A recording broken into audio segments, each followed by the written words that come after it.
آج کا جو موضوع خاص ہے وہ ہے تراویح کی اہمیت اور اس کی کل کتنی رکعتیں ہوتی ہیں. تو اس موضوع کے اوپر آج ہم بات کریں گے علماء کرام سے، اور آج میں چاہوں گی کہ سب سے پہلے جو ہے وہ مفتی رفیق سلفی صاحب سے ہی اسٹارٹ کیا جائے. اور مفتی صاحب یہ بتائیے گا کہ تراویح کی کتنی اہمیت ہے اور نماز تراویح جو ہے وہ کیا ہے اور یہ رمضان المبارک میں کیوں پڑھی جاتی ہے؟ جی نحمدہ و نصلی علی رسولہ الکریم، اما بعد. نماز تراویح عموماً قیام اللیل پر بولی جاتی ہے. رمضان کے حوالے سے نام دیا ہے تراویح، کیونکہ رمضان کے علاوہ لوگ انفرادی طور پر پڑھتے ہیں تو اسے ہم تہجد کہتے ہیں، تہجد کی نماز کہتے ہیں، رات کی نماز سے تعبیر کرتے ہیں. رمضان میں چونکہ جماعت کے ساتھ ادا کی جاتی ہے اور اس کا نام پڑ گیا تراویح، عموماً طور پر نماز تراویح تو لوگ استعمال کرتے ہیں. اس کی بڑی فضیلت اور منقبت ہے. نبی علیہ الصلوۃ والسلام کی حدیث ہے صحیح بخاری اور صحیح مسلم میں کہ من قام رمضان ایمانا واحتسابا غفر له ما تقدم من ذنبه. جو رات کا قیام کرتا ہے رمضان میں، تراویح پڑھتا ہے رمضان میں، قیام اللیل کرتا ہے ایمان کے ساتھ اور ثواب کی نیت سے، اللہ اس کے سارے گناہ معاف کر دیتے ہیں. اور جامع ترمذی میں ایک حدیث ہے، اس میں اشارہ ہے امام کے ساتھ، قام مع الامام، امام کے ساتھ قیام اللیل کیا، حتیٰ ینصرف الامام، حتیٰ کہ امام سلام پھر دیتا ہے، گویا اس نے پوری رات کا قیام کیا، پوری رات وہ گویا تہجد پڑھتا رہا. اور ابو داؤد کی حدیث میں فرمایا اللہ اس کے سارے گناہ معاف کر دیتے ہیں. تو بڑی فضیلت اور منقبت ہے رات کو قیام اللیل کرنے کی. نبی علیہ الصلوۃ والسلام قیام اللیل کیا کرتے تھے، اور آپ کا کیا انداز تھا کہ میری اور آپ کی ماں اما عائشہ صدیقہ رضی اللہ تعالیٰ عنہ فرماتی ہیں حتیٰ تورا قدماؤ، حتیٰ کہ آپ کے پاؤں سوج جایا کرتے تھے، اتنی لمبا آپ قیام کرتے تھے. آپ رکوع کیا کرتے تھے، غمان یہ ہوتا تھا گویا آپ اٹھنا بھول گئے ہیں. آپ سجدہ کیا کرتے تھے، غمان یہ ہوتا تھا کہیں آپ دنیا سے رخصت تو نہیں ہوگا، اتنا لمبے سجدے کیا کرتے تھے. آپ صلی اللہ علیہ وسلم نے رات کے قیام کی بڑی فضیلت بیان کی، اور اللہ نے بھی بیان کی. عباد الرحمن، رحمان کے بندوں کی صفات بیان کی سورہ الفرقان میں کہ یبیتون لربہم سجدا و قیاما، کہ عباد الرحمن وہ ہیں جو راتوں کو اٹھ کے اللہ کے سامنے سجدے کرتے ہیں، قیام کرتے ہیں.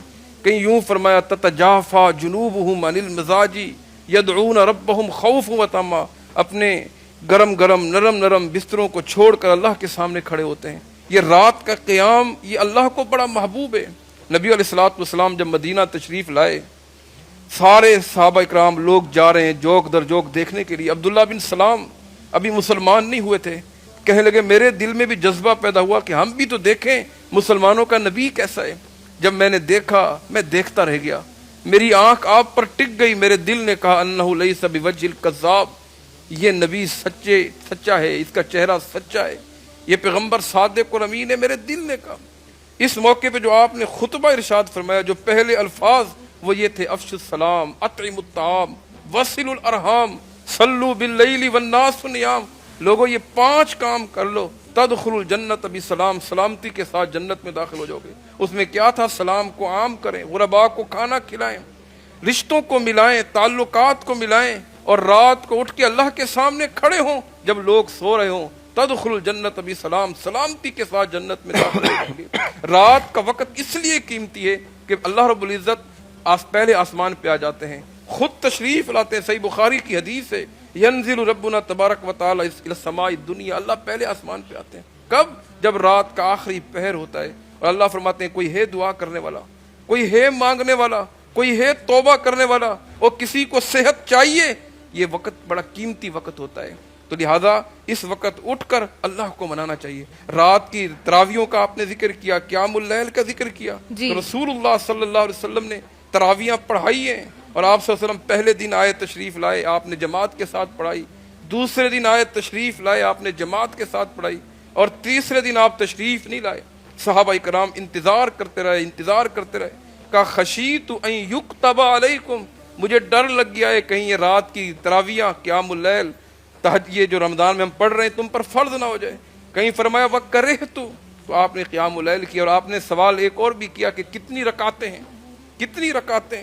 اس میں صحیح بخاری کی حدیث ہے، اما عائشہ صدیقہ فرماتی ہیں ابو سلمہ بن عبد الرحمن نے پوچھا اماں جی سے کہ آپ صلی اللہ علیہ وسلم نے رمضان میں کتنی رکعتیں پڑھی؟ وہ فرماتی ہے ما کان یزید فی رمضان ولا فی غیرہ علی 11 رکعہ، رمضان میں اور رمضان کے علاوہ آپ نے کبھی بھی 11 رکعتوں سے زیادہ نہیں پڑھی، صحیح بخاری کی حدیث ہے۔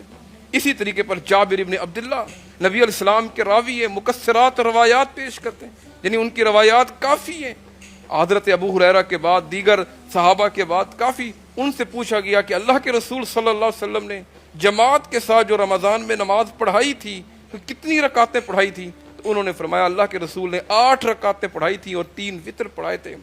کہا پہلے دن بھی یہی پڑھائے، دوسرے